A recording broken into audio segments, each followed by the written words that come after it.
Irmãos, eu não vim falar de mim mesmo. Nós viemos falar das maravilhas que o Senhor Jesus faz nas nossas vidas. Mas é necessário contar um pouco da história para que os irmãos entendam, amém? Era criança, tinha sonho de ser artista. Eu não podia ver uma criança na televisão, ficava me imaginando lá dentro. Logo cedo, o telefone que eu mais lembrei, mais aprendi logo cedo, e a recordação que eu mais lembro, é de ligar para o telefone 102, telefone de informações, porque eu via uma empresa na televisão, logo ligava e ia me oferecendo como garoto propaganda. Olha, será que vocês não podem me colocar no comercial de vocês? O que eu mais escutava era, pede para o papai e para a mamãe ligar. Isso eu me lembro muito de escutar. E numa dessas vezes, a minha mãe ligou e a pessoa passou para ela o telefone de uma agência e ela me levou para fazer aqueles books, para quem sabe ter a oportunidade como garoto propaganda de alguma dessas empresas. Mas eu não pude bater as fotos, porque eu estava banguelo, trocando os dentes da frente. Isso eu conto para dizer que este sonho vem bem desde cedo, desde criancinha. Eu nasci numa família de classe média, meu pai era dono de indústria têxtil. Nós não tínhamos grandes dificuldades financeiras na infância, não era a nossa dificuldade. Mas eu tinha uma outra dificuldade, eu era uma pessoa extremamente tímida. E a minha timidez me deixava mais longe do meu sonho. E ela era ainda reforçada pelo meio que eu vivia. Porque eu estudava num colégio de freira, nós não éramos convertidos. No colégio que eu ia, tínhamos que nos apresentar todos os dias com calça de tergal, sapato bico fino preto, camisa branca, colete, paletó e muitas vezes até gravata. Morava numa avenida, pouco saía na rua, porque meu pai tinha medo que nós nos acidentássemos. Então aquela vida super regrada, aquela educação super rígida, e isso tudo não tem nada a ver com o meio artístico. Porque o meio artístico a pessoa tem que ser extrovertida, alegre, solta. Então eu tímido, morando numa avenida, me relacionando pouco com os amigos da escola, aquele meu sonho ficava muito mais distante. Um dos meus irmãos repetiu de ano. E aí minha mãe resolveu nos mandar todos para o colégio do estado. Vai todo mundo para o colégio do estado, não estou para ficar pagando colégio para vocês não. E quando nós fomos para o colégio do estado, eu fui com a calça de tergal,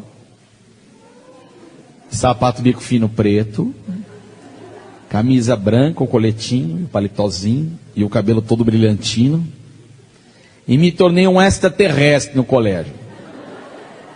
Apanhei o ano inteiro. Era peba aqui, né? Tinha um tal de café no colégio que ele jogava voleibol. Tinha uma mãozona que parecia uma raquete. Ele vinha, levantava, batia a bola, que enterrava a bola no chão. Mas às vezes eu acho que ele cismava que minha cabeça era uma bola. E eu tomava aqueles tapas que ficava procurando de onde tinha vindo. Hoje chamam de bullying, não é, igreja? Na minha época era surra mesmo, não tinha outro nome não, mano. Mas sabe o que eu vejo nisso? A vontade permissiva de Deus.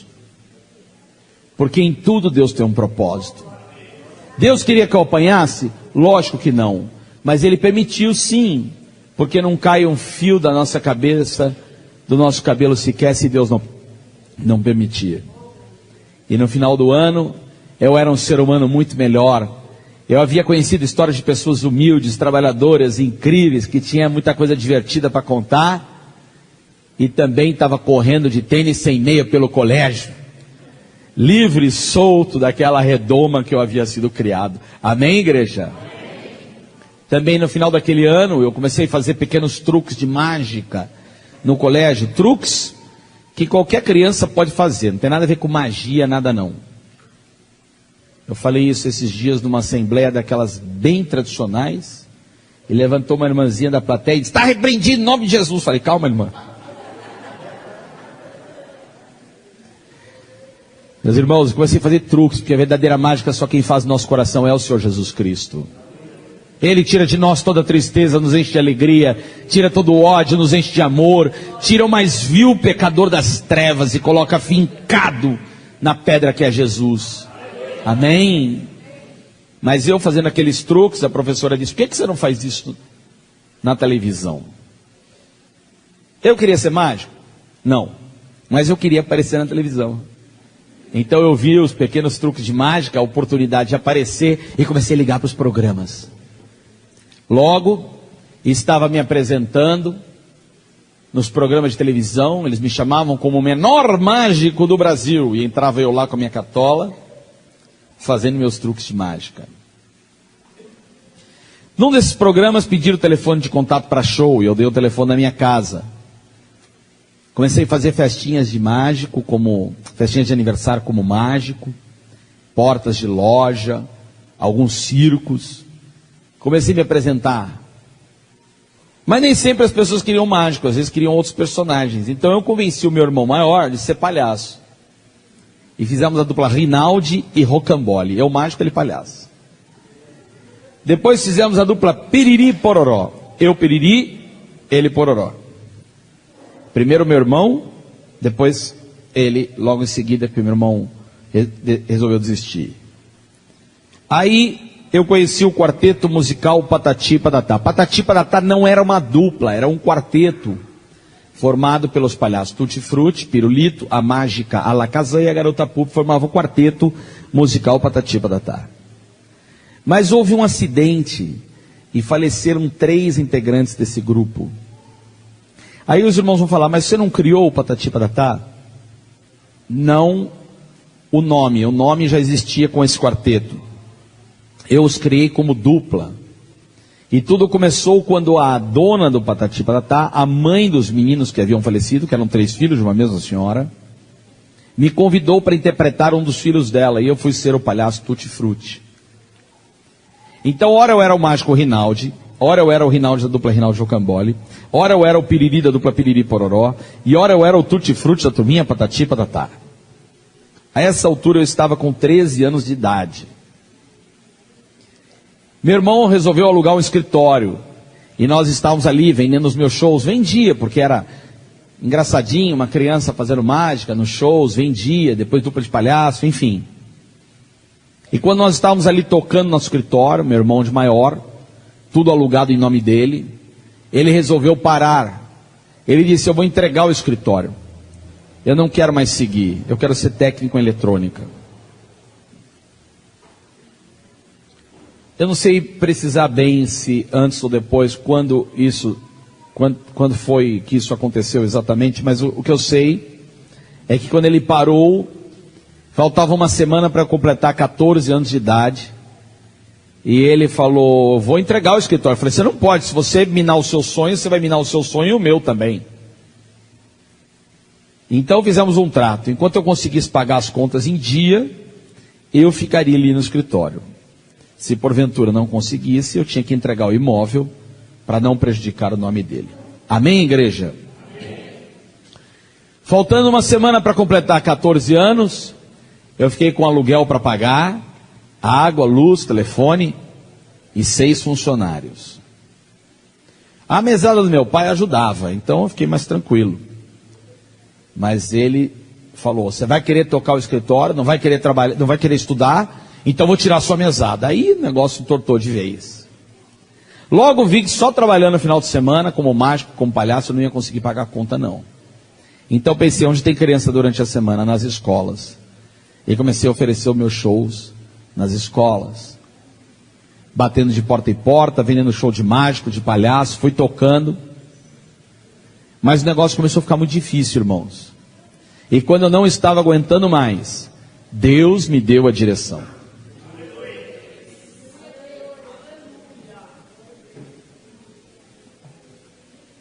Foi através do não de uma diretora que eu comecei a dar os primeiros passos para a carreira que eu imaginava. Uma diretora falou: não vou fazer show com você não. Falei: por quê? Ela disse: porque eu estou batendo foto com as crianças. Eu bato as fotos e vendo para os pais, e se eu colocar mais uma despesa, eu vou onerar muito o bolso dos pais e não vai ficar bom. Eu disse, então a senhora não pode me colocar na sua foto? Eu faço show de graça, a senhora bate a foto ao lado do palhaço, e se a senhora vender para os pais, a senhora me dá um pedacinho do dinheiro da fotografia. Vendeu bem, deu certo, e aí eu vi que eu podia replicar aquele formato em outros lugares. Fazer show de graça, no final do show, bater as fotos e vender as fotos. E comecei a ganhar dinheiro. Mas não fiz isso só não. Eu ia fazer o programa do Bozo, falava, eu preciso pegar amizade com os artistas. Como que eu me relaciono com eles? Então eu convidava o Bozo para fazer foto comigo nas escolas. Ia fazer o programa do Atim Espirro, convidava eles para fazer escola comigo. Apresentei o show dos Trapalhões por um tempo, convidava os Trapalhões. E dos 14 aos 17 anos, eu tinha 53 funcionários, um laboratório de revelação de fotografias, 3 peruas Kombis, 2 linhas telefônicas, 2 Fusca, na época que tudo isso valia dinheiro. O que eu quero dizer com isso, meus irmãos, é que ali, como jovem, eu estava me tornando um jovem bem-sucedido. Mas meu sonho não estava realizado. Eu queria o quê? Ser artista. Então eu falei, eu vou pegar o dinheiro nas escolas, e vou remontar o Patati Patatá, o quarteto, e vou gravar um disco. Eu cantava? Não. Mas tinha vontade de gravar um disco. Eu não sabia que eu não cantava. Então eu peguei o dinheiro, contratei um produtor musical, e quando esse produtor me colocou no estúdio, falou, vai lá, canta alguma coisa. Eu falei, cantar o quê? Falou, qualquer coisa que você lembrar. Meus irmãos, de verdade travou minha mente, e eu lembrei só do Atirei o Pau no Gato. Parece piada, mas eu entrei e cantei. Atirei o pau no gato. Eu falei, sai. Eu falei, o que foi, rapaz? Ele falou, você é péssimo cantando. Eu falei, mas eu não cheguei nem no tô. Falei, sai. Não dá para cantar. Cara, prático e objetivo. Falei, por quê? Ele falou, você é muito ruim. Nunca vi ninguém pior. Eu disse, o que eu faço? Ele falou, não faz, cantor você não vai ser. Eu falei, olha, mas eu quero pagar, me ensina, me ajuda. Ele falou, nasce com talento, ou canta ou não canta. Eu falei, então, qual é a solução? Ele falou, cara, não dá, gravar disco não dá, escolhe outra profissão. E eu insisti, ele disse, só se eu botar o outro no seu lugar. Eu falei, boa ideia. Eu posso sair na capa? Ele falou, pode. E eu remontei o Patati Patatá, o disco, e saí na capa. Não cantei nada, mas saí na capa. Amém, igreja? Só fui contar que eu não cantei nada no meu testemunho agora, esse ano pra cá. Meus irmãos, saí na capa, e o contexto da história está terminando. Aí os irmãos verão por que eu estou contando tudo isso. Amém? Saí na capa, peguei aquele disco. O Arlindo Barreto Bozo havia se convertido e estava com a moral toda na gravadora. Bozo se converteu, gravou um disco. E então ele marcou com o diretor da gravadora para eu conversar. Só que o diretor que ele conversava era diretor da área gospel e o meu disco era secular. E quando eu fui lá, ser diretor de gravadora, meus irmãos, era ser diretor de rádio, televisão, gravadora nessa época, era sinônimo de humilhar as pessoas. Eles demonstravam poder através dos gritos, das ofensas. Há relatos de diretores que pediam que as atrizes viessem de joelhos no estúdio, nos seus pés, pedir o seu papel. Fala qual é o papel que você quer. Era desse jeito. E aquele homem pegou meu disco, jogou na mesa. Eu falei, olha, eu quero distribuir esse disco, eu quero ser contratado pela tua gravadora, eu já fiz o disco, está bem gravado assim. Então ele jogou o disco e falou, não interessa. Eu disse, mas deixa eu te explicar, eu faço um trabalho nas escolas. Volta para a escola, moleque, essa porcaria de disco não interessa. Mas escuta, esse é meu sonho. Quando você entrou aqui, você viu escrito lá, por acaso, você viu escrito lá, instituição de caridade foi? Falei, não. O que você viu escrito lá? Foi gravadora, não foi? Foi. Então não estou aqui para realizar sonhos de ninguém, moleque. Mas olha, eu faço um trabalho nas escolas e eu acho que esse disco vai vender. Olha para mim. Pelo menos teu pai e tua mãe vai comprar uma porcaria de um disco desse, vai? Só um? De dó de você? Eu falei, acho que vai. Só um louco como seu pai. Fora daqui. Falei, o que é que precisa para ser contratado? Falou, vender disco. Se não vende disco aqui, não tem direito de tomar nem esse copo de água que você está tomando. Roseli! Nunca mais esqueça esse nome, meus irmãos. Tira o copo d'água dele.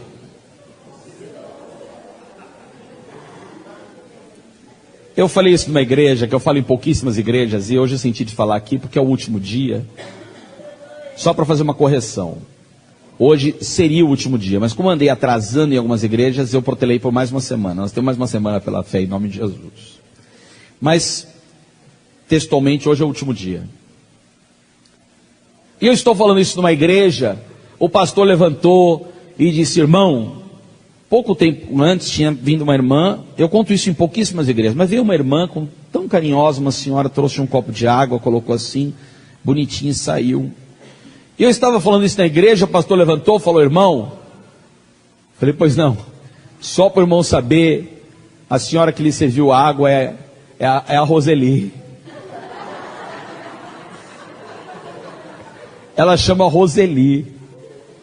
Eu me emocionei na hora e disse, um dia o homem mandou a Roseli tirar minha água, mas no altar do Senhor Jesus, a Roseli me trouxe a água para a glória do Senhor Jesus. Eu falei, é a minha última oportunidade, então eu resolvi dar a cartada final. O senhor disse que se vender 10 mil cópias, pelo menos 10 mil cópias, um artista pode ser contratado. Ele disse, sim, se vender 10 mil cópias, tem direito a café, a água, tudo, e um contrato. Falei, então põe um contrato na mesa. Porque eu vou comprar 10 mil discos do meu mesmo.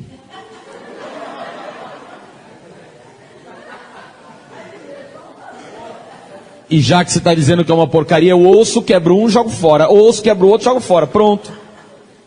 Mas eu quero ser contratado. E vontade de ser artista, hein, igreja? Fui contratado. Num disco que eu não gravei, mas sai na capa. Meus irmãos, só que enquanto eu cuidava disso, de alimentar o meu ego, meu coração, de ser artista, enquanto eu colocava atrás da minha mesa, eu não herdei, eu fiz. Enquanto eu começava a me sentir, aqueles homens que eu havia deixado para cuidar da minha empresa, pegavam o dinheiro nas escolas, botavam no bolso. Enquanto eu olhava para o meu ego, eles botavam o dinheiro no bolso. E quando eu voltei, eu fui chamado por um funcionário para dizer que não estava recebendo e me explicar o que estava acontecendo. E ele me disse que eu estava protestado por 17 empresas. E haveriam de cair 83 cheques de talões que eu havia deixado ali para eles emitirem. Haveriam de cair sem fundo. 83 cheques que não eram meus, porque eu era de menor, e eram da minha mãe. Então, meus irmãos, eu quebrei. E junto comigo, quebrei a minha mãe. Minha mãe perdeu conta em banco, perdeu cheque especial, perdeu tudo. Meu pai, irado, já brigava muito com ela, resolveu se separar. E aí, a culpa toda recaiu sobre os meus ombros. Aquele jovem que começou a trabalhar com 11 anos de idade, com 13 tinha 6 funcionários, com 17 tinha 53, chefe do Bozo, do Atim Espirro, dos Trapalhões, agora estava quebrado, com a minha mãe quebrada, e meus pais separados por minha culpa. Mas o pior ainda estava por vir. Meu pai entrou numa profunda depressão, nós não conseguimos encontrá-lo, falar com ele, quase nunca, porque eu fui morar na casa da minha mãe. E quando nós resolvemos ligar para ele para desejar um feliz ano novo, foi um ano novo que eu fui passar na casa da minha avó, em São Vicente, no litoral paulista. O telefone tocou e ninguém atendia, tocou e ninguém atendia. Então pegamos um ônibus, viemos a São Paulo, e quando tocava a campainha, não atendia. Falei, meu Deus, aconteceu algo com meu pai. E quando eu estava prestes a ligar para a polícia, ele abriu a portinholinha. Eu dei graças a Deus, mas ao mesmo tempo falei: o que foi, pai? Porque ele estava muito mais magro, branco, barbudo, acabado,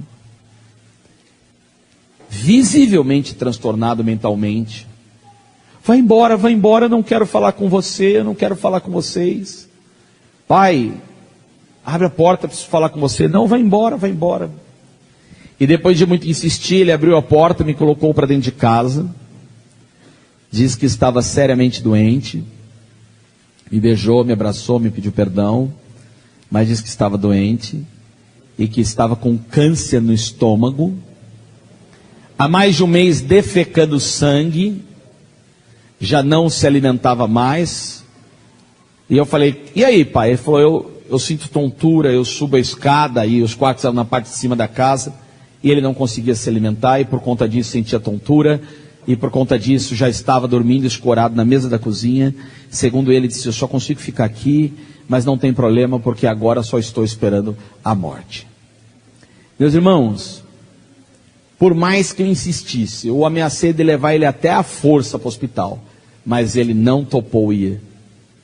Então eu fui sozinho procurar ajuda no Hospital do Câncer, no AC Camargo.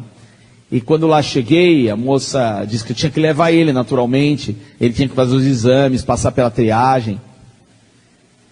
E depois de uma certa insistência, ela disse: olha, começou a ver as datas lá, quando ele poderia ser atendido, fazia carteirinha, aquelas coisas todas. Ele levaria de 2 a 3 meses para ele ser efetivamente tratado. Eu falei: senhora, ele vai morrer se há um mês está defecando sangue, se não come, se só está bebendo água, ele vai morrer. Então ela disse: tem que trazer ele na emergência, sinto muito, não tenho o que fazer. E aí eu comecei a insistir, então ela disse: procura o diretor do hospital amanhã, quem sabe ele tem alguma notícia para você. Tinha um banco assim, meus irmãos, um banco de madeira no canto do hospital, e eu me lembro como se fosse hoje. E quando eu olhei para aquele banco, eu disse: eu posso aguardar ali? Ela falou: até amanhã? Sim, até amanhã. E naquele banco, enquanto eu aguardava para pedir ajuda para meu pai, o Senhor Jesus Cristo falou muito comigo.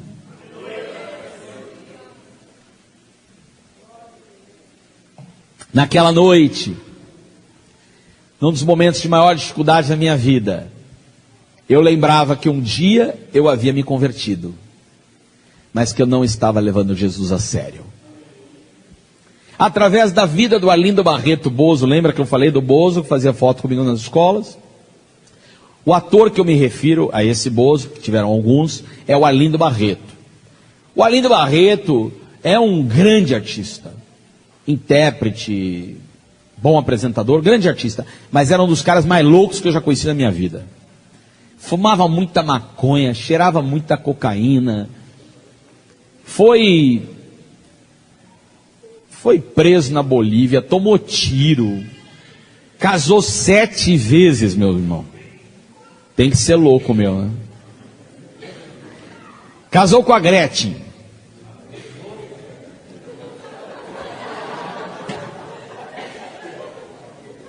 Ninguém falou nada, mas pensou, mais louco ainda. Com a Sônia Lima, Angelina Muniz,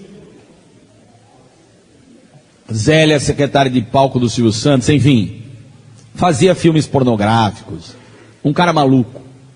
Mas um dia, nós paramos de trabalhar temporariamente juntos, quando nós fazíamos as fotos, nós paramos de trabalhar, e eu voltei a falar com ele, falei: Arlindo, vamos fazer as fotos de novo nas escolas? Vamos fazer o trabalho? Ele falou: Rinaldi, eu só vou com uma condição. E eu falei: qual? Ele disse que eu possa dizer que Jesus Cristo cura, salva e liberta. Eu falei: vixe, acho que a droga fez mal para ele, né? Eu ainda não tinha entendido que eu já mudou o pecado, superamundará a graça. Falei: o que você quer fazer? Ele falou: quero estudar. Eu falei: para quê? Ele falou: para ser pastor. Falei: Arlindo, numa boa, você pastor? Coitada das ovelhas. Ele falou: o homem que você conheceu morreu, hoje eu sou uma nova criatura em Cristo Jesus. Aquele Arlindo foi crucificado com Cristo na cruz do Calvário. Falei: tá bom, o que você quer de mim? Ele falou: eu quero ir nas escolas, dizer que todos nós pecamos, destituídos somos da glória de Deus, mas que o Senhor Jesus Cristo é fiel e justo para perdoar os nossos pecados. Eu falei: amém. Ele ia nas escolas, fazia esse trabalho, e no final do trabalho ele contava um testemunho, falava que todos nós pecamos, destituídos somos da glória de Deus. Crianças vinham à frente, professoras e diretoras levantavam as mãos aceitando o Senhor Jesus. E até hoje nós colhemos testemunhas de pessoas que se converteram naquela época para a glória do Senhor Jesus. Vendo aquilo, não o que ele falava, mas o que ele fazia. O testemunho de vida dele é que me converteu. Jesus que me converteu através do testemunho de vida dele. Por quê? Porque aquele homem que havia casado 7 vezes, casou com a missionária Elizabeth, que pregava de Jesus para ele, e nunca mais viveu a vida inteira com ela para a glória do Senhor Jesus. Nunca mais ficou com aquela trocação de esposas que ele tinha. Nunca mais aceitou tomar nem meio copo de cerveja. Um cara que tomava 1 litro de conhaque por dia, cheirando cocaína. Aquele homem havia se convertido de verdade. E vendo aquela conversão, um dia ele me levou à Assembleia de Deus, eu também levantei as minhas mãos e aceitei a Jesus. Por que eu disse aceitei a Jesus? Porque hoje eu vejo que eu aceitei a Cristo como meu Salvador, mas que eu não tinha o aceito como Senhor da minha vida. Qual a diferença, meus irmãos? Eu fui saber só anos depois.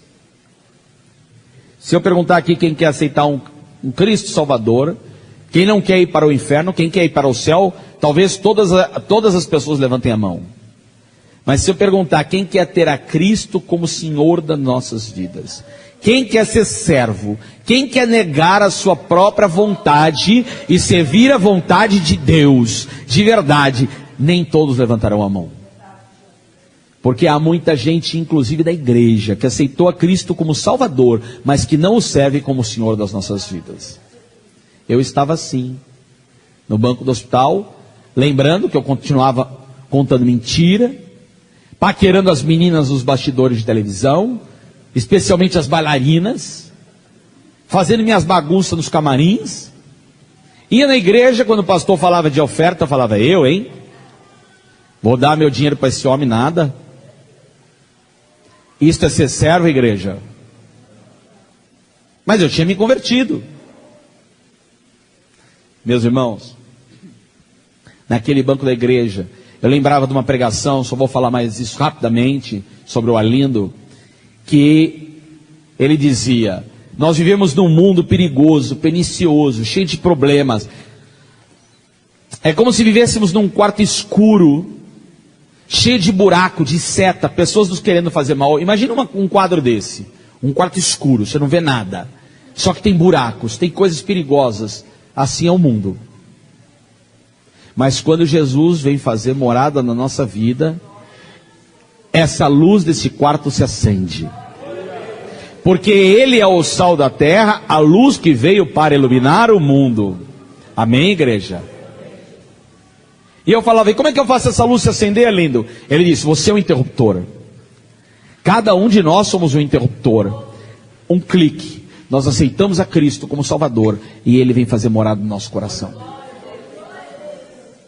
Mas depois é necessário que você esteja o tempo todo clicando nesse interruptor, adorando, buscando, clamando, para que essa luz se mantenha presente na nossa vida.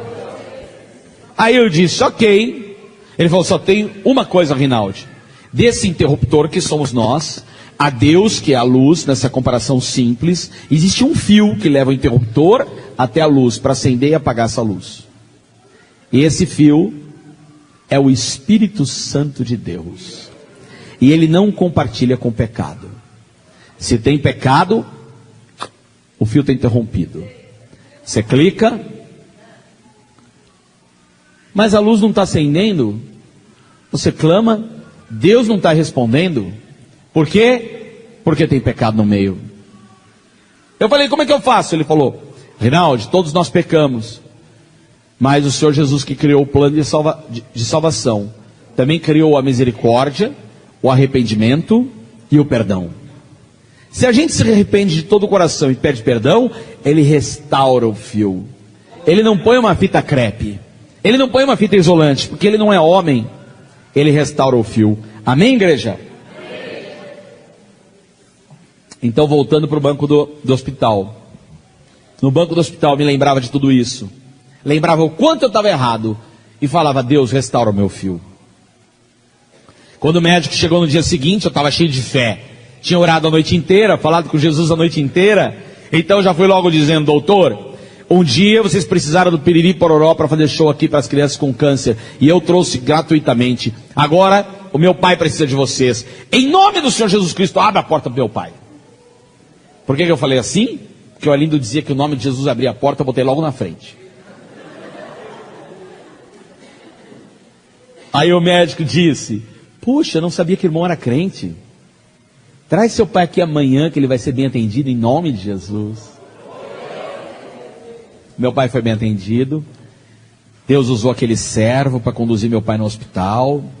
Ele começou a fazer os exames logo no dia seguinte. Mais tarde, não sei precisar quanto tempo depois, ele veio tomar 4 bolsas de sangue, ele tinha perdido muito sangue. Tempos depois operou e tirou 75% do estômago. E quando o médico saiu da sala de cirurgia, eu falei, doutor, e aí, foi tudo bem? Ele falou, foi na medida do possível. Eu falei, por que na medida do possível? Ele falou, porque a gente enxergou uma metástase no fígado.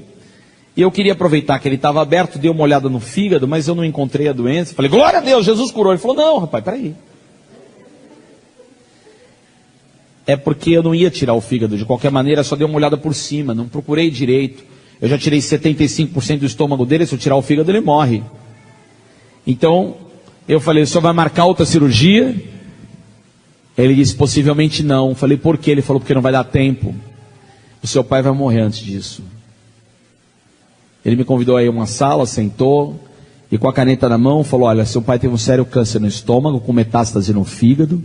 Nós tiramos 75% do estômago dele. A chance de ele chegar a 2 meses de vida são de 60%. 4 meses, 40%. 6 meses, ele escrevendo assim, 20%. Por isso que eu nunca mais esqueço, que é muito, para mim, é a mão dele escrevendo. E no final, 1 traço, 2 traços, outro traço. Falou, disso seu pai não passa. Beija ele, abraça ele. Não faça como eu fiz, que eu não disse ao meu pai que eu amava. Aproveita para dizer que ama ele, porque seu pai vai morrer em no máximo 6 meses. Meus irmãos, o chão desbarrancou sobre os meus pés. É como se o mundo terminasse. Imagine aquele jovem com 11 anos, fazendo mágica, com 13, 6 funcionários, 17, 53. Uma vida próspera, de repente quebrado, com a minha mãe quebrada, por minha culpa, meus pais separados, e agora meu pai para morrer. Eu não vi outra chance senão falar, Jesus restaura o meu fio. Jesus muda a minha história. Seja o Senhor da minha vida agora, Senhor. Senhor Jesus, o que quiseres, é o que eu quero. O que queres que eu te faça, eu quero te servir. Amém, igreja? Primeira coisa que eu tirei foi a mentira. Aí os irmãos vão falar, o irmão nunca mais mentiu, se eu disser isso é mentira. Menti várias vezes. Como assim? Eu mentia, mas me incomodava. Então eu ajoelhava, eu orava, eu pedia perdão. E aí, irmãos, eu comecei a mentir menos, mas hora acontecia de novo. Aí eu lembrava do apóstolo Paulo, miserável homem que sou, o bem que eu quero fazer eu não faço, mas o mal que eu não quero fazer eu faço. A carne é pecaminosa, amém, igreja? Aí eu falei, quer saber? Descobri que o diabo era o pai da mentira. Falei, eu, hein? Vou servir ao diabo? Se eu minto, eu estou agradando a quem? Parece uma bobeira, meus irmãos. Uma mentirinha. Na sua casa, toca o telefone. Não diz que eu não estou. Você está agradando a quem? Uma coisa simples. Um abismo chama outro abismo. Amanhã você já vai estar escravo disso, pensando, o que foi que eu falei? Ai meu Deus, se a pessoa soube. Olha aqui, a gente vai ficando escravo das pequenas coisas, e a gente não percebe. Então eu disse, não. Se eu mentir, eu agora escorregar, eu tiro a máscara de Satanás, piso na cabeça dele e aproveito a mentira para glorificar a Deus. Como assim? Por exemplo, perdoa usar o irmão de exemplo. Eu chegava e falava assim: irmão, acabei de mentir para você. Tirava a minha máscara. Se eu mentisse, acabei de mentir para você. Como assim? Irmão, eu era do mundo, falho, pecador, eu tinha um costume feio. Agora escorregou de novo, eu menti, eu peço perdão. A verdade é essa, em nome de Jesus. E de vez em quando eu ainda olhava: tá queimado Satanás nojento. Falar isso na igreja é fácil, mas no mundo, estava o gerente do banco, precisava pagar uma conta, tinha parte do dinheiro, o cheque ia cair, aqueles cheques que eu tinha dado, levava lá, faltava um pouco. Cobre para mim, faz favor, amanhã eu cubro. Rinaldi, mas falta tanto. Eu sei, você vai pagar? Vou, até aí está tudo bem. Até aí está tudo bem. Mas você tem dinheiro para pagar? Claro que eu tenho. Só não deu tempo de passar em casa para pegar. Pô, mentira. E agora? Se eu falar a verdade, ele não paga o cheque. Se eu falar mentira, eu desagrado a Deus. Esse é um pequeno exemplo. Constantemente nós somos confrontados a: se falarmos verdade, acontece algo de ruim. Mas se falar mentira, desagradamos a Deus. Meu irmão, minha irmã, tira isso da tua mente. Se você falar a verdade, só vai acontecer coisa boa. Sabe por quê? Porque a vontade de Deus é boa, agradável e perfeita. Pode ser que na hora fique uma situação meio assim, mas você vai ganhar credibilidade, vai ser bênção. E o melhor de tudo, entre colocar qualquer coisa na balança, qualquer coisa, ou desagradar a Deus, faça qualquer coisa, mas opte por agradar a Deus. Amém? Gerente, o que foi? Estou mentindo para você. Como assim? Eu falei que eu tinha dinheiro, não tenho coisa nenhuma. Sou honesto, trabalhador. Você quer pagar meu cheque, você paga, não quer, devolve. Mas a verdade é que eu não tenho dinheiro. Por que você falou isso? Porque eu era do mundo, falho, pecador. Mas o Senhor Jesus Cristo me converteu. Amém? Na minha casa a mesma coisa. Rapidinho, exemplos bobos assim. Minha esposa: tô bonita com essa roupa? Tá linda, querida.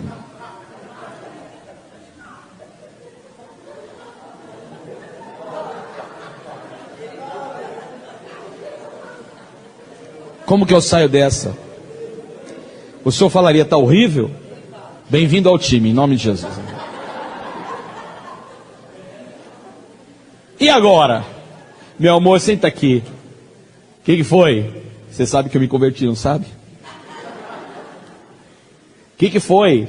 Você é uma mulher linda, mas essa roupa não tá legal.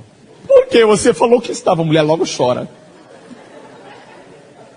Eu falei que eu estava porque eu mentia. Agora não minto mais. O Senhor Jesus me converteu, eu sou uma nova criatura. E a verdade é que esse sapato com essa camisa não ficou legal, isso não está legal. Sabe o que gerou isso? Credibilidade, confiança. E descobrir que as pessoas que a gente mais ama querem ouvir de nós a verdade. Amém? Estavam lá as bailarinas dançando. E eu, nossa, que coisa linda. De repente eu falei: não, agora eu me converti, eu sou servo, sou sério. Eu tenho que namorar de verdade, casar. E essa aliança mostra que este ano, essa aliança não mostra nada, só mostra que eu sou casado. Mas este ano eu completo 25 anos de casado, um filho de 23, uma menina de 17 e um bebê de 4. Todo mundo olha e fala: mas é de outra mulher, né? Porque um de 23, desse tamanho, outro assim. Eu falo: não, é da mesma, para a glória do Senhor Jesus. E digo: sou fiel à minha esposa, diante da igreja, eu digo isso para a glória do Senhor Jesus. Amém? Procurando agir, agradando a Deus, jejuando, adorando, louvando. Um dia eu fiz um jejum tão longo, que eu falei: enquanto não vier o resultado do exame do meu pai, não como nem bebo água. Tinha uma data para vir, lógico. Era meio distante, mas eu falei: eu aguento. Irmã, atrasou o exame. Misericórdia, eu quase morri. Mas eu cumpri para a glória do Senhor Jesus. E quanto mais adorava a Deus, passaram-se os 6 meses, meu pai estava vivo, firme e forte. Então passou um ano, meu pai vivo, firme e forte. Passaram-se 2 anos, vivo, firme e forte. 3 anos, vivo, firme e forte. Bem rapidamente, nesse tempo, meus irmãos, trabalhava eu, pastor Paulo. Ele só falou uma mentira no púlpito, que eu preciso corrigir. Disse que era o palhaço Patati Patatá. Ele fazia o patatá, que era o mais bonito. Aí não pode, né, irmão? Trabalhávamos num Fusca 74 laranja caindo aos pedaços. Tínhamos quebrado. O Fusca que outrora eu havia dado para o meu irmão de criação. Falei para ele: Paulinho, estou ganhando dinheiro, comprei um Fusquinha para você, meio velho, para você aprender a dirigir. Esse aí você pode estragar, bate à vontade. Quando você aprender a dirigir, eu te dou um novo, tá legal? Quando eu quebrei, falei: dá para emprestar aquele Fusquinha para mim?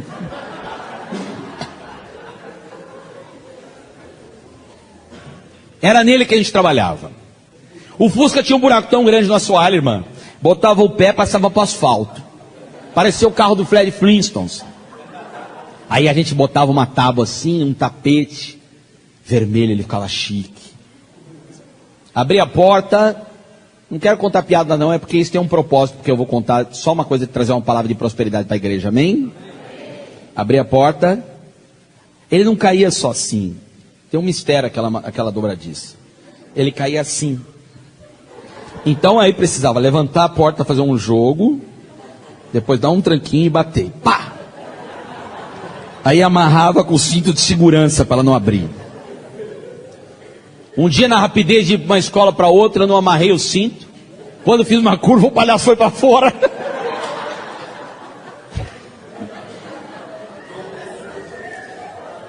Dá até sede de lembrar, né? Ele falou que dá até sede de lembrar. Chegávamos na escola. Já que hoje é o nosso último dia, você vai fazer. Chegávamos na escola, falava assim: acabei de chegar na escola. Aí ele fala: fica em pé aqui, fica. Mostra pro povo, mostra. Aí eu falava: chegamos na escola, Paulo. E aí ele falava: chegamos na escola. Eu falei assim: agora precisa achar o estacionamento. Aí ele levantava uma sobrancelha só assim, ó. Sabe qual era o estacionamento? A gente se divertia com isso. Não podia parar em nenhuma escola que fosse a rua reta. A gente só podia parar em descida. Então eu falava: chegamos na escola. Ele falava: agora tem que achar o estacionamento. Ele levantava a sobrancelha assim. Esse bairro era bom, porque é cheio de subida e descida. Mas quando a gente pegava uma reta, meus irmãos, a gente ficava procurando a descida, porque o carro não tinha motor de arranque. E tem um segredo: você só pode parar perto de uma vaga, porque aí a pessoa não para na vaga. Porque se você parar em qualquer lugar que dê risco de alguém parar na sua frente, você voltar, tem que empurrar o carro na subida, não dá certo. Então só pode ser perto de uma garagem, ou numa esquina que você solta o carro morro abaixo, ele pega. E por último, não tinha limpador de para-brisa, só para encerrar esse assunto. Então a gente, quando chovia, desatarrachava 2 porquinhas que tem naquela paletinha. Só desatarracha 2 porquinhas, amarrava um barbante desse lado. A gente já tinha ele no porta-luva, um barbante. Amarrava desse lado e amarrava desse lado. Eu falava: palhaço, puxa daí. Ele puxava. Ó. É. Até hoje, ele ficou musculoso do direito e eu do esquerdo. Esse Fusca 74 laranja caindo aos pedaços, o nosso mexerica, ia com a gente nas escolas e a gente vendia o quê? O disco. Por quê? Durante um tempo aquele homem teve razão, ninguém quis comprar. Então a gente foi de escola em escola fazer show de graça e no final do show oferecia o disco para as crianças. De manhã marcava as escolas, à tarde fazia o show. À noite ficava em casa colocando o disco dentro de um saquinho, um narizinho de palhaço, um dentinho, umas coisinhas, para empolgar as mães a comprar o disco. No 4º ano, trabalhando de sol a sol. Sábado fazendo show de mágico, de palhaço, circo, porta de loja. Morando num quarto na casa da minha mãe. Uma dureza que fazia gosto. No 4º ano, nós conseguimos pagar os 17 protestos e os 83 cheques sem fundo. E melhor do que tudo, meu pai estava vivo, firme e forte para a glória do Senhor Jesus. Havia se cumprido O meu desejo e minha oração: Senhor, multiplica os dias na terra do meu pai. Mas se o Senhor quiser levá-lo, permita que eu pague os cheques da minha mãe antes dele morrer. Então o irmão estava preocupado com o dinheiro? Estava. Sabe por quê? Eu não queria aquele peso nas minhas costas de ter quebrado meu pai, ter quebrado minha mãe, e meu pai morrer frustrado comigo. Mas agora havia pago os protestos, havia pago cheques, ele estava vivo, firme e forte. Mas como Deus é aquele que pode nos dar muito mais, além daquilo que podemos pensar ou imaginar, Deus deu o 5º ano, e meu pai vivo, firme e forte. O 6º ano, no 6º ano, compramos um apartamento no Brás, Rua Torquato Neto, 121, 22 anos para pagar do CDHU, mas era meu e do banco, para não mentir, né? Tão grande que se o sol entrasse eu tinha que sair. 7º ano, meu pai vivo, firme e forte. 8º ano, vivo, firme e forte. No 9º ano, ele foi comer uma esfirra. E quando ele engoliu a esfirra, raspou a garganta dele por dentro. Tá raspando. Eu estava com ele nesse dia, por isso para mim é muito familiar. E aí, eu falei, pai, deve ser uma dor de garganta. Passaram alguns dias, então eu levei ele no SEMA, aquilo persistia, Hospital SEMA. E quando cheguei lá, o médico pediu uma biópsia, eu estranhei. Quando ele foi levar o resultado, não quis que eu entrasse na sala. E quando ele saiu de cabeça baixa, eu disse, que foi, pai? Ele falou, é um 2º câncer. Câncer na base da língua. 2º não, um outro, né? Porque tinha tido no estômago e metástases no fígado. Agora, era um câncer na base da língua. Então, a continuidade, fui conversar com os médicos, e o médico disse, olha, nós vamos ter que tirar a língua dele. Vai fazer aqui um furo, para ele se alimentar por sonda. Eu disse, doutor, não vai não. Ele disse, por quê? Eu falei, porque o Senhor Jesus diz, vim para que tenham vida e vida em abundância. Aí o médico disse, mas esse câncer não volta atrás. Eu falei, o que o senhor vai dar para ele? Ele falou, uma sobrevida de algum tempo. Mas Deus disse que a gente veio para ter vida. Tenta outra coisa. Ele falou, eu posso tentar com quimioterapia, mas esse câncer não retrocede. Eu falei, doutor, o Senhor Jesus que operou o primeiro milagre, vai operar o 2º. E a vitória da 2ª casa vai ser maior do que a da primeira. Ele disse, você tem fé? Não. Eu disse, sim. Ele disse, mas isso é medicina. Eu falei, eu respeito o senhor como médico, mas eu sirvo ao Deus, Pai de toda a medicina. Vocês estudam a vida, eu sirvo ao dono da vida, para a glória do Senhor Jesus. Então ele disse, ok. Naquela ocasião consegui vender o apartamento, já foi um milagre. Comprei uma casa, térrea, 3 dormitórios, sala, cozinha, banheiro. Um lugar simples, mas muito bom. Do lado um terreno, uma edícula no fundo, quarto, sala, cozinha, banheiro, tudo muito lindo, muito cuidado. E na semana que eu peguei a chave, na primeira semana, ele foi tomar a quimioterapia e veio morar na minha casa, que era a casa dele. Tinha ali uma reserva, quando ele queria ter a individualidade dele, ele ia para a casa dele, quando ele queria ficar com a gente, ele vinha para a nossa. Por que eu conto isso? Porque meu pai é uma pessoa extremamente reservada. Ele ia querer a individualidade dele, Deus providenciou tudo. Saiu, acabou o deserto, ele pôde vir morar na minha casa, ser cuidado por nós. A minha filha, número 2, estava nascendo. A minha esposa grávida. E quando ela nasceu, nós demos a ela o nome de Eide, em homenagem ao meu pai, cujo nome é Eider. Eide Maria, em homenagem ao meu pai, minha avó e minha mãe, que chamam-se Maria. Meus irmãos, a Eide completou 17 anos no dia 26 de novembro passado. Portanto, já está indo para 18. Daqui 3 meses, 2 meses e pouco, ela faz 18 anos. E quem estava lá, cantando parabéns com a língua dele, é o meu pai.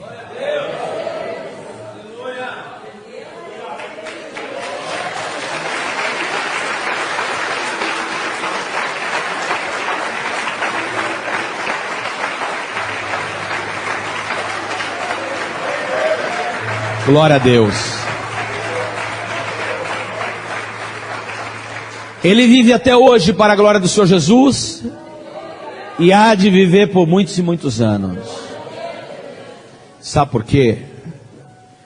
Porque o Senhor Jesus Cristo curou o meu pai. O homem disse que ele não levaria de 2 a 6 meses. Passaram-se 9 anos. Um segundo câncer, ia ter que tirar a língua e tudo mais.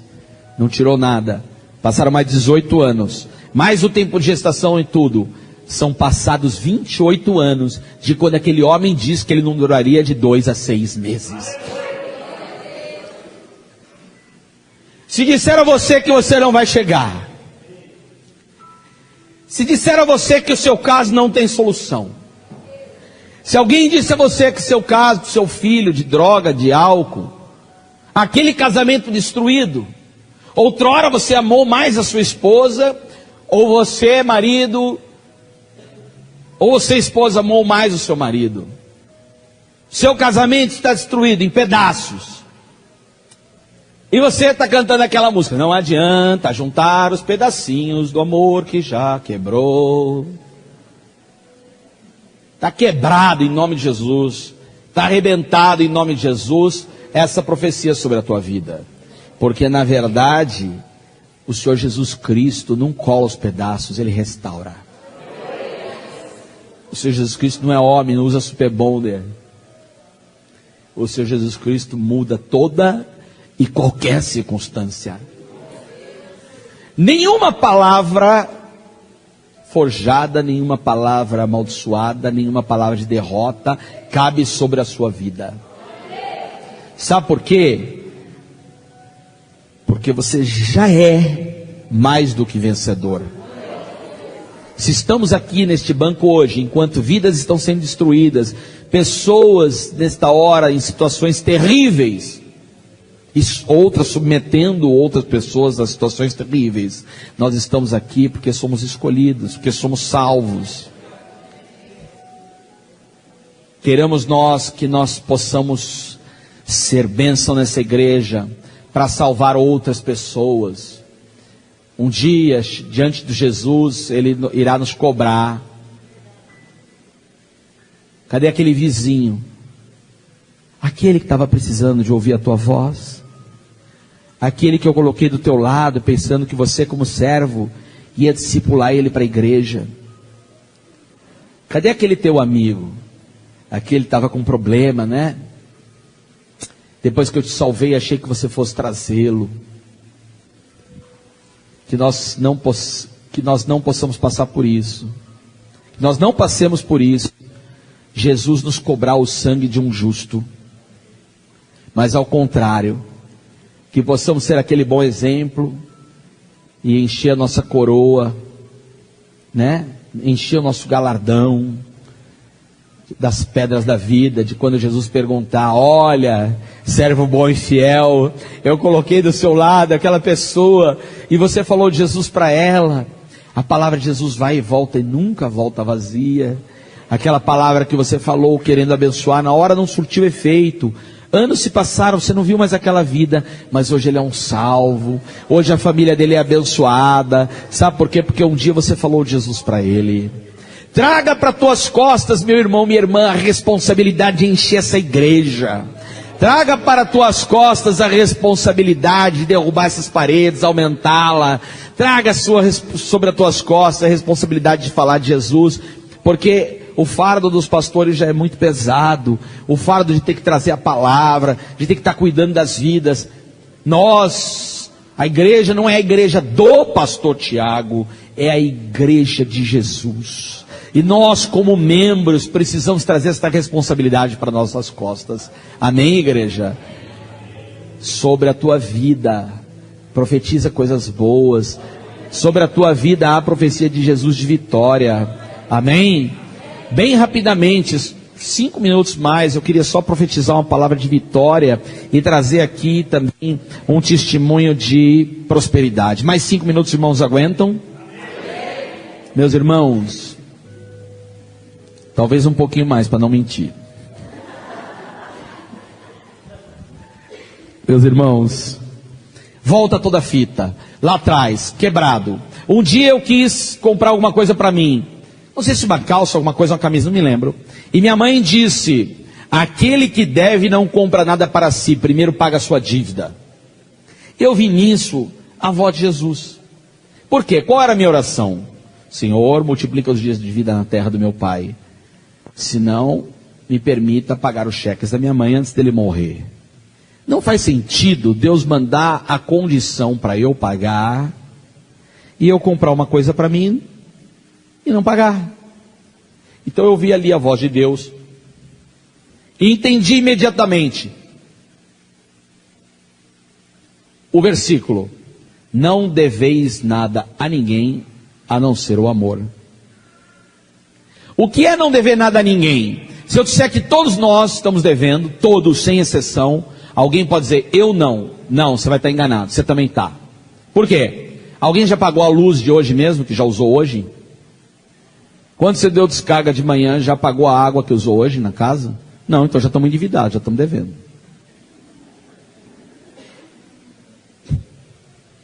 Não veio a conta? E por que a Bíblia diz: não deveis nada a ninguém a não ser o amor? Esse é meu entendimento. Que se você deve, primeiro honra quem você deve para depois pensar em si. Nós vamos viver devendo a vida inteira. Mas eu devia lá os 83 cheques, os 17 protestos. Primeiro a quem eu devo e depois a mim. Por quê? Porque nós não podemos ser abençoados se estivermos amaldiçoando a vida de alguém que Deus colocou para nos abençoar. Se Deus colocou alguém para alugar uma casa para você, para mim, é porque essa pessoa foi usada por Deus para nos abençoar. Para nos arrumar um lugar que na hora que nós entramos achamos bom, né? Mas depois nós não queremos pagar o aluguel em dia. Se Deus colocou alguém para te vender uma calça, uma camisa, um sapato, Deus colocou alguém para te vestir, paga primeiro aquela dívida. O móvel, para você sentar, para eu sentar, paga primeiro aquela dívida. Porque Deus colocou alguém, o credor nada mais é do que alguém que Deus colocou para nos abençoar. Amém? Entendendo assim, nos 4 anos não comprei mais nada. Apenas quis pagar minha dívida. E Deus é tão bom que ainda mandou um namorado que minha irmã teve, que era dono de uma loja de roupa, de vez em quando ele me dá umas roupas boas. Deus prepara uma forma. Bom, enfim. No 4º ano minha mãe sentou na máquina de costura. Eu falei: mãezinha, eu quero multiplicar estas duplas. Eu quero fazer o que eu faço. Só que antes de falar isso, eu quero... Não é mais assim hoje, tá, igreja? Foi assim lá atrás, que a gente não tinha programa de televisão, não tinha nada. E eu tinha que fazer sucesso. Queria fazer sucesso. Então vamos multiplicar as duplas. Aquilo que eu fazia, eu arrumava pessoas para fazer igual. Ensinava. Aquele moço ali, você de braço cruzado, dava um patati ótimo, um patatá bom aí. A altura, 1,85. 1,85. Hã? Tá vendo? Ó, sei até a altura aqui, 1,85. Eu errei por 1 centímetro. Era assim, eu olhava, pum, já identificava um patatá. Bochecha de patatá, boa. Bochecha de patatá. É. Eu já ia procurando, achava um patati, um patatá, assim. Aí multiplicava as duplas.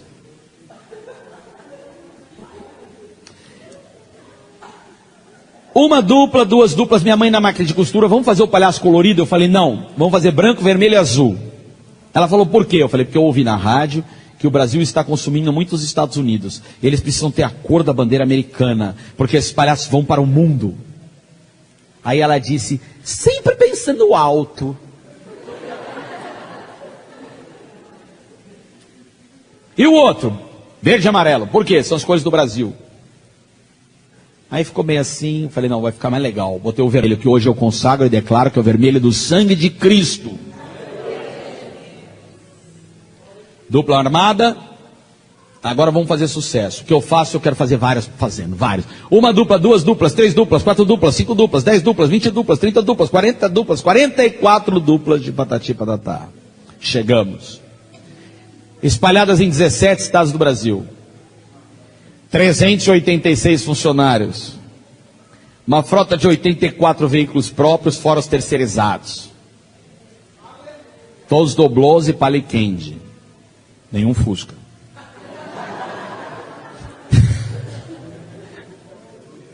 Nada contra, só brincadeira.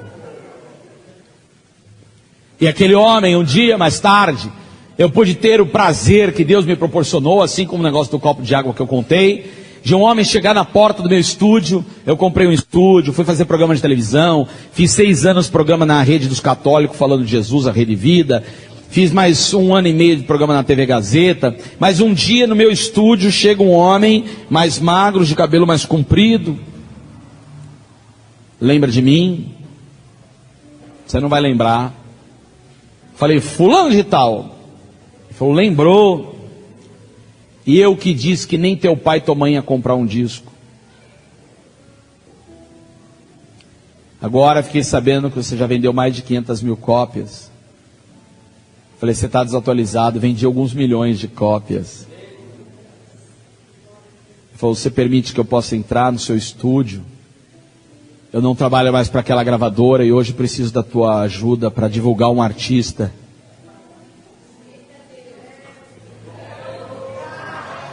Falei,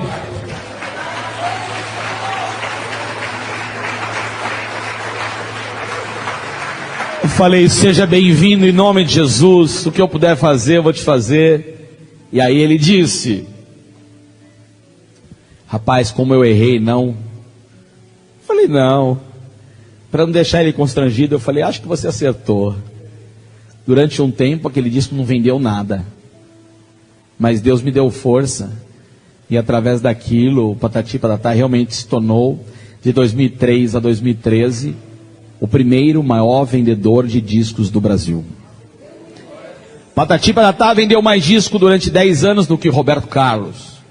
Patati Patatá vendeu mais disco do que Zezé de Camargo, Citoninho Chororó, Bruno Marrone, Fernando Sorocaba e Luan Santana juntos.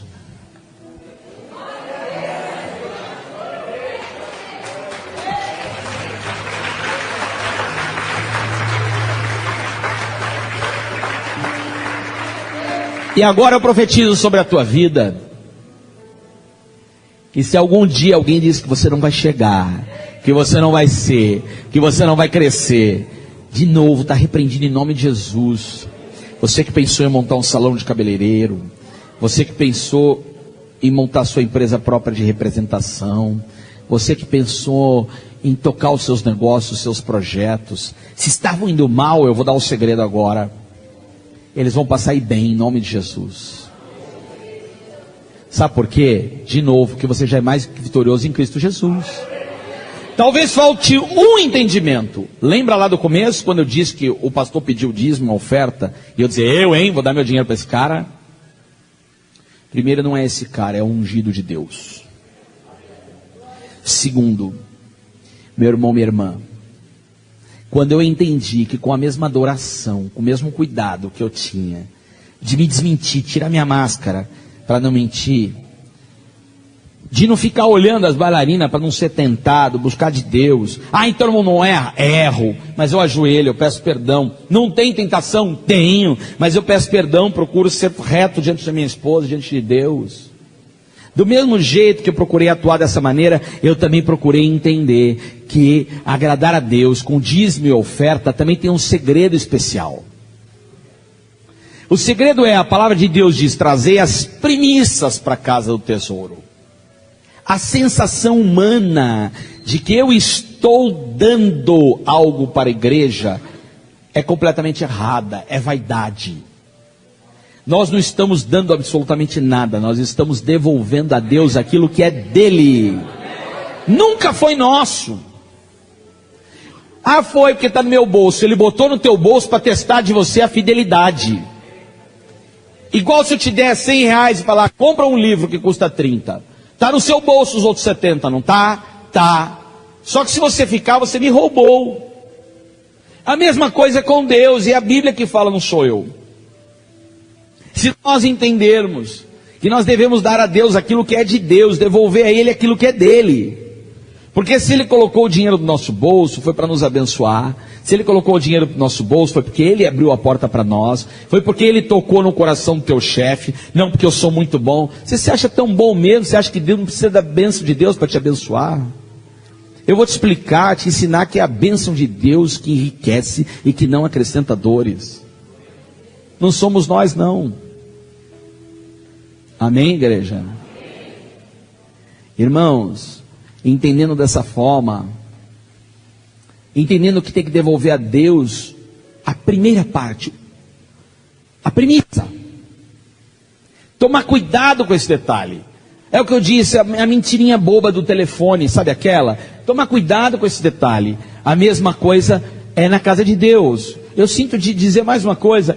A gente faz um aniversário em casa. Canta parabéns. Parabéns pra você. Aí, chega o final, corta o bolo. Tira o primeiro pedaço. Ah, deixa eu ver. Eu vou dar para quem eu mais gosto ou menos gosto? Hã? Igreja, e por que para Deus a gente dá o resto? O primeiro pedaço, o segundo, era para você, mas também, fiquei em dúvida, dá o segundo, o terceiro. É assim que a gente faz todo mês. A gente recebe nosso salário, primeiro paga o aluguel, a água, a luz, o telefone. Não, peraí, a escola, dá para melhorar a escola do nosso filho. O sapato, não, esse aqui, você compra um novo. A calça, não essa, né? Eu gostei muito. Só que quando chega na igreja, esse mês não deu. Deus me perdoa. Não é o Deus me perdoa. Claro que Deus vai perdoar. Mas é assim que Ele vai se sentir adorado por nós? É assim que Ele vai se preocupar em te abençoar e me abençoar quando chegar no final do mês também? Posso garantir que não. Entendendo dessa forma, o patati patatá começou a se multiplicar inexplicavelmente. Tinha meses que eu falava, meu Deus, como que eu estou conseguindo pagar a conta? E a coisa chegou, e eu vou para o final. 386 funcionários, uma frota de 84 veículos próprios, vendendo milhões de discos. Nós ganhávamos um disco de ouro a cada 3 dias.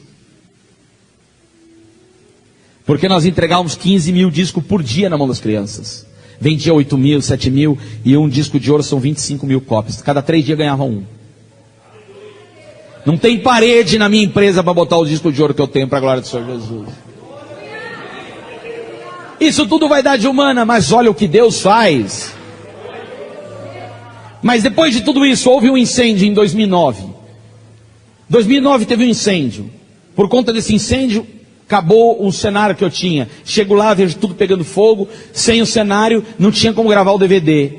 Sem o DVD, eu ia vender o que nas escolas? Se eu tinha quase 400 pessoas trabalhando, dependendo de vender disco. Escritórios em 11 estados do Brasil, atendendo 17. Aluguéis de 11 estados.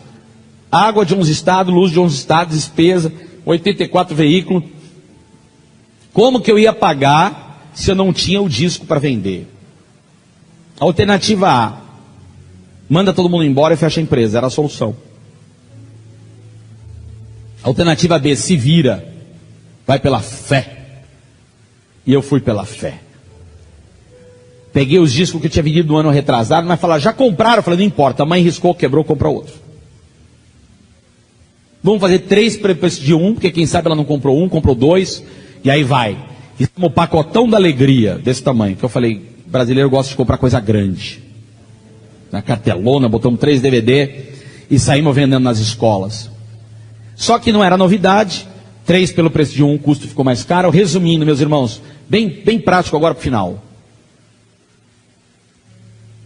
Quebrei novamente em 2009. Depois de 25 anos ralando, 386 funcionários. Quebrei de novo. No final do ano, devia, aqui eu peço a Deus que me diminua nesse altar agora, em nome de Jesus, que eu não apareça, só apareça a glória de Deus, amém? Quebrei no final do ano de 2009 e devia 2 milhões de reais.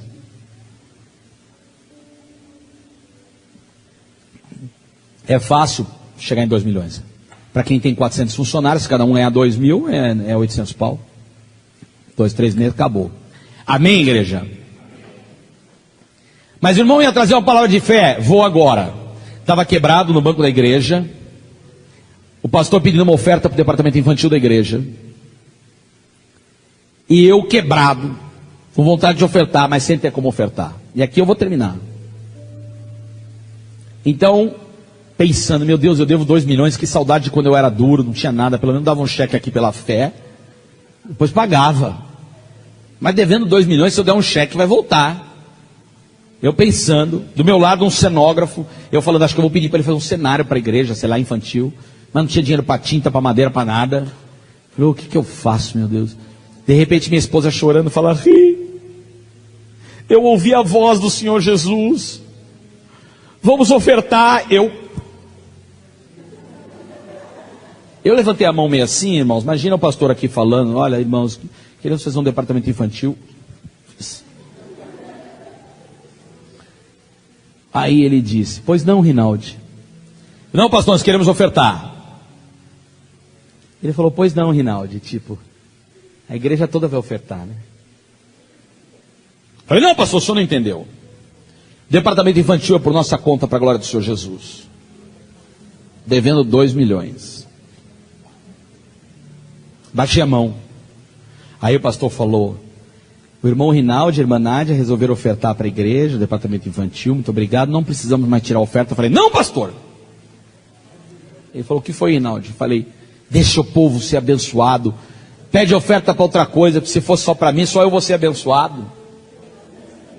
Porque eu entendo literalmente assim, quem abençoa é o altar que abençoa a oferta. Aprendi isso com a sobrinha do Paulo, pastora Andréa. Amém? Não é nós que abençoamos o altar, é o altar que abençoa a oferta. Meus irmãos, para terminar, vocês acreditam que eu depois perguntei para minha esposa, o que foi? O que foi que Jesus falou no seu ouvido? Ela falou, ele disse, o diabo não colocou o fogo no cenário de vocês, então vocês vão fazer um cenário para mim. Olha o que Deus disse. Aqui está o segredo, meus irmãos, talvez vocês não... Sabe o que é? Eu demorei para entender. O que era o cenário para mim? O cenário era a minha empresa, o cenário era a continuidade do meu trabalho, o cenário era meus negócios. Amém, igreja? Quando sem o cenário eu não fiz o DVD, sem o DVD não tinha o que vender, sem ter o que vender quebrei a empresa, sem... perdi a moral, perdi tudo. O que é o cenário para você? O que é que você estava fazendo, você estava almejando e não estava dando certo? Faça um altar para Deus. No final do culto, pedi para o pastor ir no meu escritório no dia seguinte, ele foi, falei para ele, pastor, dá para dividir em meia dúzia de vezes a minha oferta? Ele falou, você não é obrigado a nada, Rinaldo. Eu falei, não, o senhor não entendeu. A Nádia ouviu a voz do Senhor Jesus, nós queremos ofertar, divide em meia dúzia de vezes. Ele falou, não estou te pedindo nada, não estou te obrigando a nada, mas se você falar que você vai ofertar, você cumpre, porque não faça um propósito para Deus para não cumprir, melhor você não fazer. Eu falei, eu vou cumprir, pastor. O primeiro cheque foi uma dificuldade, meus irmãos. Eu não conseguia pagar, mas eu consegui. A partir do segundo cheque, os nossos shows começaram a esgotar ingresso em todas as capitais do Brasil. A partir do segundo cheque, os nossos brinquedos, nós não tínhamos nenhum brinquedo. Nós lançamos aquele boneco que era cabeça de borracha, um corpinho de tecido. Quem lembra desse boneco? Olha aí, esse boneco vendeu 14 vezes mais do que os bonecos Disney no Brasil. O que provocou Miguel Vives, vice-presidente da Disney, me chamar na Disney para querer comprar o Patati Patatá por alguns milhões de dólares. Eu não quis vender. Eu chegar na Disney esses anos depois e olhar e falar assim, meu Deus, esses caras quiseram me comprar para a glória do Senhor Jesus. Aleluia.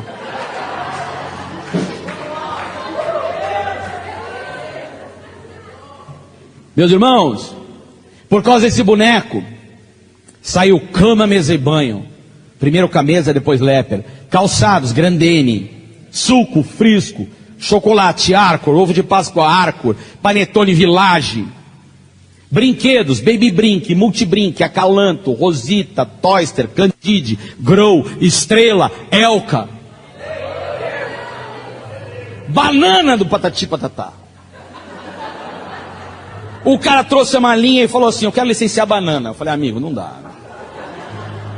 Se você provar que a nossa banana vai ser melhor do que o outro, eu ponho minha marca. Ele falou, vou provar. A banana começa a estragar por cima. quando eu solto da penca. Então a nossa vai ser cortadinha uma a uma na penca. E vai numa caixinha que a mamãe coloca a banana inteira na lancheira da criança sem estragar. Falei, onde que eu assino? Aí veio o outro. Quero fazer assento sanitário do Patati Patatá. Falei, ok, fez. Yanzi, assento sanitário. Muito bem, aí veio outro. Eu quero fazer papel higiênico. Falei, não, limpar com a minha marca não. Meus irmãos, isso tudo é para vocês verem o que Deus faz. 1.380 produtos licenciados. 6 meses depois, havia pago os 2 milhões de reais que devia, comprei um prédio para a glória do Senhor Jesus. 1 ano depois, Arlindo Barreto, vem para cá, meu irmão. Meu pai na fé quis honrá-lo, assim como quis honrar o Paulo hoje. Vem para cá. Ele falou, para onde? Falei, no Campo de Marte. Quando ele chegou no Campo de Marte, o avião parado, escadinha, que nem essa assim, tapete vermelho, piloto na porta, comandante Ponzoni, olhos azuis. Falei, tá vendo aquele avião, Arlindo? Falou, alugou para nós dar uma volta? Falei, não, você vai dar uma volta no avião que Deus me deu. No Fusca 74 laranja, a 386 funcionário, quebrado devendo 2 milhões, mas uma oferta de louvor a Deus, num avião particular, morando em Alphaville, casa em Orlando, para a glória do Senhor Jesus. Tinha sonho de apertar a mão do Silvio Santos, fomos para o SBT. No SBT Deus me honrou de novo. 2 anos e meio de programa, 2 troféus imprensa. Fui convidado para ser membro do comitê artístico da emissora, ao lado das filhas do Silvio Santos, são minhas amigas hoje. Vinha no carro mostrando o pastor Paulo a visita que fiz à casa dele particular semana passada para a glória do Senhor Jesus. Um homem que eu sonhava dar a mão, hoje tem profundo respeito por mim para a glória do Senhor Jesus. Deus colocará você assentado com um banquete na roda dos seus inimigos, e também colocará você por cabeça e não por cauda. Deus é fiel, é soberano, é tremendo. Saímos do SBT, eu não entendi porquê. Deus nos levou para toda a América Latina. Aí lembra da profecia? Mães espalhadas vão para o mundo. O Discovery nos levou para México, Uruguai, Paraguai, Bolívia, Chile, Peru, Venezuela, Equador, Ilhas do Caribe, Porto Rico, Argentina, Bolívia, Venezuela, Porto Rico. E agora estamos também na África, Angola e Moçambique. Jesus Cristo é fiel, poderoso, soberano. Todos os seus sonhos podem ser realizados. O segredo é, número 1, servir ao Senhor como Senhor da nossa vida. Número 2, entender que somos servos, não temos mais vontade própria, servimos a vontade dEle. Número 3, trazer os dízimos, devolver a Ele o que é dEle, e ainda dar a sua melhor oferta, trazer o que é melhor para Deus, o que é melhor de teu para Deus. Porque a gente compra um bom presente para o namorado, passa o cartão de crédito, compra um bom presente para o amigo, mas na igreja quer dar moeda. Abençoa a tua igreja, traga para si a responsabilidade de encher essas cadeiras, traga para si a responsabilidade de pagar a conta da igreja, porque quando você cuida do que é de Deus, Ele cuida das suas coisas. Não tenho mais o avião, já vendi, não estou me envaidecendo não, mas vendi para comprar um canal de televisão, que hoje o sonho de ser artista e de ter 1 minuto na televisão, Deus me permitiu ter um canal para a glória do Senhor Jesus. Esse canal estava passando uma programação, tirei inteira do ar. Por quê? Porque era passar uma programação para a família cristã, uma programação para abençoar vidas. Ah, mas não vai dar audiência, não importa, eu quero servir a Deus. Amém, igreja? Assim, entendendo dessa forma, o Senhor Jesus Cristo ainda nos colocou de volta no SBT. Tinha vontade de voltar. Voltamos no dia 3 de setembro. Depois de Deus usar um servo, enquanto eu orava num monte, que eu tinha falado com a filha dele, tinha falado com a direção, tinha falado com todo mundo, não deu certo. Mas quando eu fui para o monte orar, Deus usou um homem lá no monte, que serve cafezinho. Seu Silvio quer um café? Mordomo na casa dele, chama José. Depois de dar uma oferta naquele monte, ele me ligar para me agradecer. Nessa hora passou o Silvio Santos do lado. Bah, José? Com quem que você está falando? Com o Rinaldi, Silvio. Oi, Rinaldi, você está bem? Tudo bem, Silvio? Ô, Rinaldi, você mandou um dinheiro pro José? Eu falei, não mandei um dinheiro pro José, Silvio. Eu falei, meu Deus, agora esse homem vai pensar que eu estou querendo comprar o mordomo dele. Silvio, eu mandei um dinheiro para a obra de Deus. Mas não importa. O que importa é que você tenha um coração abençoador. E é por causa dessa sua oferta que eu vou colocar você de volta no ar. Entrei no dia 3 de setembro. E hoje, para a glória do Senhor Jesus, faz 1 ano que estamos de volta no ar. E a partir desse dia eu disse, Paulo, marca uma igreja hoje. Porque eu achei tão incrível. Eu já tinha falado com a direção do CBT, tinha falado com a filha dele, tudo caminhava para dar certo. Já tinham me chamado lá, falado para que ele tinha mandado me chamar. Encontrei com ele em Orlando, falei com a filha dele no shopping. Mas quando eu fui para o monte orar, e quando eu dei uma oferta, Deus usou um mordomo para me colocar lá dentro de novo. Eu achei tão incrível que eu falei, eu quero estar 365 dias do ano, dizendo que o Senhor Jesus Cristo cura, porque curou meu pai 3 vezes de câncer, curou do estômago, curou do fígado, curou da base da língua. Que Jesus Cristo liberta, porque libertou o Arlindo do álcool, das drogas, a mim da mentira, da prostituição, das coisas que não agradavam a Deus. Que o Senhor Jesus Cristo batiza com o Espírito Santo, prospera, porque me tirou do Fusca 74 laranja e me botou num avião particular. Que o Senhor Jesus Cristo salva, e é por causa desse Jesus que nós vamos morar na vida eterna. Bendito é o nome de Jesus, muito obrigado, aleluia.